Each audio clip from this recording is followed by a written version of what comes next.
Baik, Assalamualaikum warahmatullahi wabarakatuh. Teman-teman yang saya hormati, mudah-mudahan teman-teman semua senantiasa dalam kondisi sehat walafiat ya.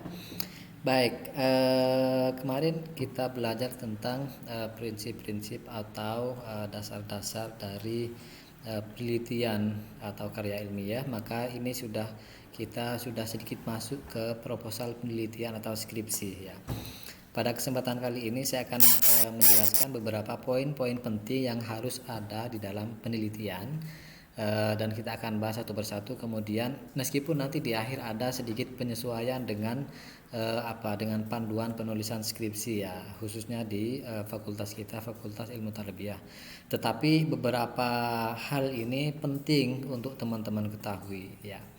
Jadi proposal penelitian, output dari perkuliahan ini nanti teman-teman menulis proposal skripsi ya. Jadi syukur nanti teman-teman akan melanjutkan proposal ini menjadi sebuah skripsi di tugas akhir nanti ya. Jadi proposal penelitian atau skripsi itu ada beberapa hal. Yang pertama tentu itu adalah judul ya. Judul itu harus jelas, kemudian bahasanya efektif, tidak terlalu panjang.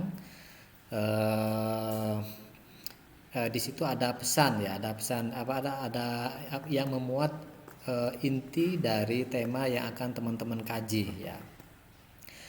Di dalam judul itu biasanya ada objek material ya, objek yang akan diteliti oleh teman-teman ya.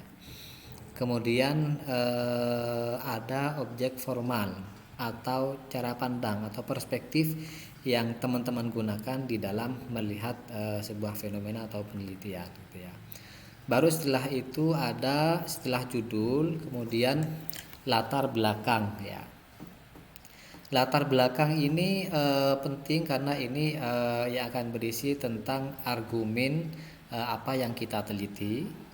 Ada beberapa hal yang perlu kita cantumkan di dalam latar belakang itu, yaitu tentang kenapa tema ini penting untuk diteliti. Misalkan teman-teman mengkaji tokoh, kenapa tokoh ini penting? Misalkan teman-teman mengkaji sebuah kitab ya, misalkan pendidikan kepemimpinan dalam kitab Idhatun Nasyi'in. Nah, kenapa teman-teman memilih kitab Idhatun Nasyi'in itu, apa pentingnya? Itu harus disampaikan di situ ya. Kemudian baru setelah latar belakang masalah ada rumusan masalah ya. Rumusan masalah itu adalah problem yang dikemukakan pada latar belakang masalah dan berupa pertanyaan ya, pertanyaan di dalam penelitian ya. Misalkan teman-teman judulnya tadi pendidikan kepemimpinan di dalam kitab Idhatun Nasyi'in karya Syekh Al-Ghulayaini. Ini sudah ada yang nulis ini ke angka teman-teman ya. Berarti rumusan masalahnya bisa bagaimana pendidikan kepemimpinan di dalam kitab Idhatun Nasyi'in. Jadi pertanyaan ini akan menjadi fokus penelitian kita di dalam skripsi ini ya. Jadi itu ada latar belakang masalah, kemudian setelah itu ada rumusan masalah ya. Kemudian tidak kalah pentingnya lagi ada tujuan dan manfaat ya. Baik tujuan secara teoritis maupun praktis, nanti kita akan jelaskan di belakang. Ada kajian pustaka, kerangka teori dan metodologi. Jadi 6 hal ini harus ada di dalam proposal teman-teman ya. Yang pertama tentang latar belakang masalah ya. Bagaimana menjelaskan latar belakang masalah itu? Jadi menjelaskan kesenjangan yang terjadi di antara kenyataan dan yang seharusnya atau dasalan dan yang senyatanya. Seharusnya pendidikan di Indonesia itu seperti ini, idealnya seperti ini, tetapi kenyataannya seperti ini. Maka dari situ akan timbul persoalan ya. Kemudian aspek lain yang harus ada di dalam latar belakang masalah itu juga penting. Artinya teman-teman tidak boleh meneliti hal-hal yang itu ya tidak tidak memberikan manfaat terhadap hasil penelitiannya terhadap perubahan sosial atau pengembangan keilmuan. Jadi harus ada aspek-aspek ini, penjelasan tentang suatu peristiwa yang penting untuk dikaji, baik secara teoritis, oh ini pengembangan teori nih, atau secara praktik. Misalkan praktek pengajaran Al-Quran dengan metode Al-Husna. Nah ini kan selama ini metode yang kita kenal, metode Iqra, metode Qiraati, kemudian dan lain sebagainya. Ini ada metode baru nih. Ini penting untuk dikaji karena untuk pengembangan praktek pengajaran Al-Quran gitu ya. Kemudian terus yang ketiga ada aspek uniqueness ya. Sesuatu peristiwa atau fenomena yang unik. Misalkan ada karya nih. Ada karya hadis-hadis komik. Hadis yang selama ini kita baca dalam teks itu ternyata ada hadis-hadis komik. Oh, ini unik nih, menarik nih.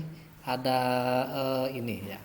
Maka itu bisa disebutkan di dalam latar belakang masalah. Atau sesuatu yang kontradiksi ya, bisa memuat tentang hal-hal yang tidak biasa diketahui oleh orang sehingga perlu klarifikasi dan penelitian lebih lanjut ya. Jadi ini beberapa hal yang bisa teman-teman kembangkan di dalam sebuah latar belakang masalah ya. Bagaimana tata cara menulis latar belakang masalah agar kita bisa lancar ya, teman-teman harus banyak membaca baik itu skripsi ya, ataupun artikel jurnal. Di situ ada latar belakang masalah. Biasanya di bagian pendahuluan itu di situ memuat latar belakang masalah. Nah, yang kedua tentang rumusan masalah ya. Masalah apa yang kita ajukan dan akan kita jawab di dalam penelitian ini ya. Yang pertama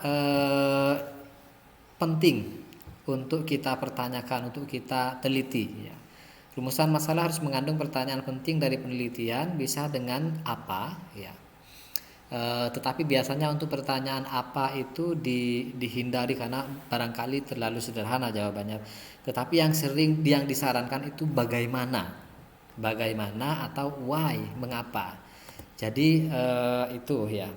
Misalkan teman-teman meneliti tentang tadi kembali ke contoh yang awal ya, tentang pendidikan akhlak atau pendidikan kepemimpinan dalam kitab Idhatun Nasyi'in di pesantren misalkan.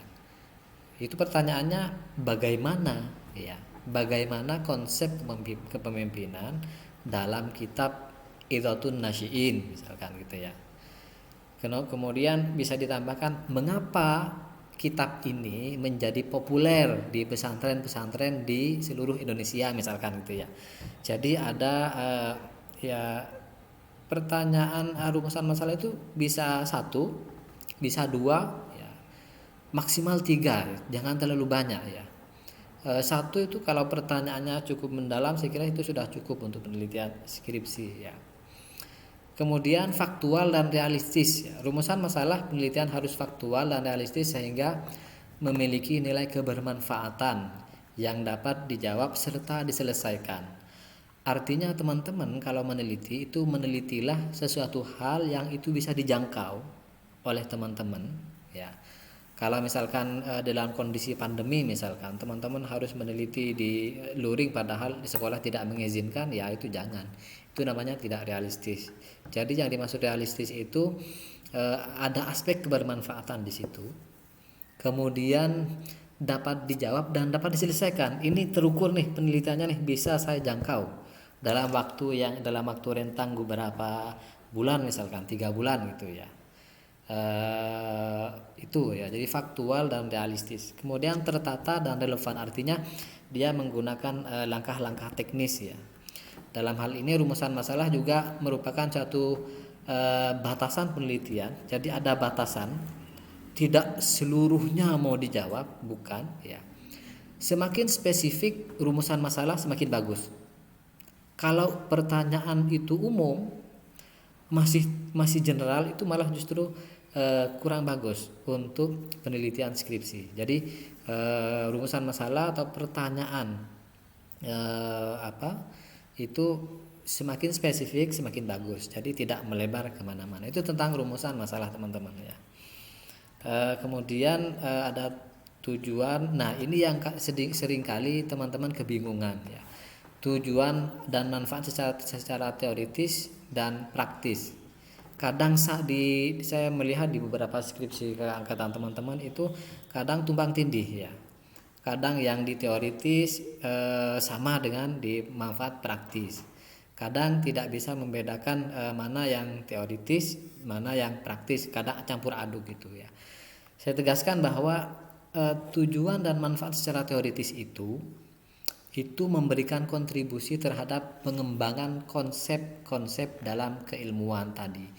Misalkan teman-teman di dalam teori belajar dan pembelajaran itu kan ada teori konstruktivis, ada teori humanistik ya, macam-macam. Nah itu teman-teman ingin mengembangkan dalam konteks dunia di era pandemi atau di era digital. Nah, bagaimana polanya? Bagaimana itu bisa pengembangan memiliki aspek kebermanfaatan di bidang itu, pengembangan konsep ya. Nah, kalau yang secara praktis itu hasil penelitian memiliki nilai manfaat bagi kehidupan nyata di masyarakat. Misalkan penelitian ini bisa sebagai sebagai sarana atau acuan menjadi public policy, kebijakan publik misalkan, yang itu bisa dipakai oleh masyarakat atau pemangku kebijakan. Jadi manfaatnya jelas ya. Atau bisa berupa masukan untuk pengambilan kebijakan pemerintah ya. Jadi secara praktis penelitian ini akan memberikan masukan, kan jelas akan memberikan masukan kepada pemerintah di dalam pengambilan keputusan tentang peraturan pendidikan di masa pandemi misalkan. Jadi ada aspek itu ya. Jadi ada kegunaan secara real yang dirasakan oleh masyarakat, pemerintah, lembaga atau sekolah, kampus dan lain sebagainya. Itu ya. Jadi manfaat secara praktis itu memberikan dampak perubahan sosial dan sebagainya. Yang tidak kalah penting ini yang sering luput dari teman-teman itu adalah kajian pustaka. Kajian pustaka yang saya baca dari beberapa penelitian dari teman-teman di PAI ya, itu hanya tempel saja, tidak ada analisis di situ. Nah itu keliru ya. Jadi penelitian ini pernah ada dulu penelitian seperti ini, pernah seperti ini, penelitian seperti ini, judulnya ini, sudah datanya tidak diolah. Nah itu salah ya. Yang betul kajian pustaka itu menunjukkan state of the art, menunjukkan novelty-nya, kebaruan dari dari penelitian ini apa ya. Atau bisa menunjukkan pengembangan teori wacana ya. Misalkan dari teori-teori pembelajaran, teori-teori kependidikan, teman-teman ingin mengembangkan misalkan dari teori kurikulum, misalnya kurikulum pendidikan itu ingin dikembangkan menggunakan pemikiran tokoh misalkan. Itu pernah saya bimbing pengembangan kurikulum perspektif Muhammad Abduh misalkan. Itu jadi bisa dengan menunjukkan pengembangan teori atau konsep seorang tokoh, atau sudah ada konsep sudah mapan, kemudian kita ingin mengkaji konsep ini, ingin mengembangkan ya. Karena kan sebuah konsep itu bisa berlaku di sebuah tempat kondisi, dan itu bisa cocok di satu kondisi tetapi tidak cocok di kondisi yang lain. Misalkan konsep kependidikan itu tidak akan sama antara yang luring, yang pra pandemi, sebelum ada pandemi, setelah ada pandemi, setelah pasca pandemi, setelah pandemi selesai, itu akan beda. Nah itu teman-teman bisa mengelaborasi itu ya. Kajian pustaka itu menunjukkan pengembangan teori atau wacana. Atau teman-teman bisa menunjukkan posisi penelitian kita di mana ya. Misalkan katakanlah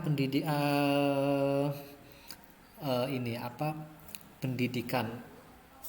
Sudah banyak yang melakukan tentang kajian tentang Profesor Quraish Shihab misalkan gitu ya. Sudah banyak. Nah, itu kita pilih. Ini kita petakan. Ini Profesor Quraish Shihab menulis tentang tafsir. Oh, ada yang mengambil tentang aspek tafsir kepemimpinan. Ada yang mengambil aspek tafsir kekeluargaan. Nah, kita coba ngambil sesuatu yang belum diteliti oleh orang lain, meskipun objeknya sama, Profesor Quraish Shihab. Itu namanya menunjukkan posisi penelitian kita. Oh, ternyata yang belum diteliti dari Profesor Quraish Shihab itu adalah aspek tafsir tarbawinya misalkan. Berarti teman-teman tinggal ngangkat tafsir tarbawi di dalam kajian tafsir tarbawi dalam tafsir Al-Misbah. Fokus pada surat apa misalkan gitu ya.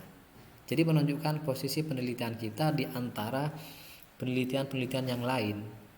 Jadi penelitian yang terdahulu itu tidak hanya dicantumkan, ditempelin banyak itu tanpa dianalisis, itu salah.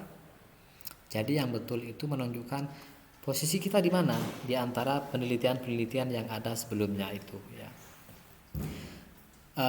Atau bisa menunjukkan perbedaan kajian yang sudah ada dengan penelitian kita, sama sebetulnya dengan positioning ya.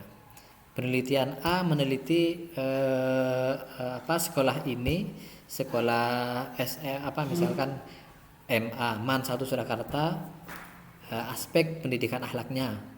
Ada yang meneliti aspek pendidikan pendidikan akhlak, bisa pendidikan kedisiplinan. Nah, kita coba mengambil sisi-sisi yang belum diteliti ini. Misalkan aspek moderasi beragama misalkan.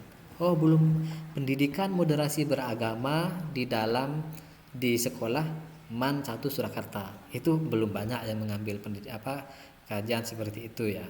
Terutama teman-teman di PAI, Pendidikan Agama Islam.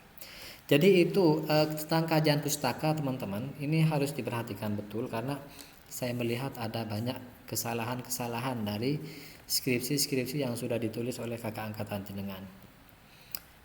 Baru kerangka teori ya.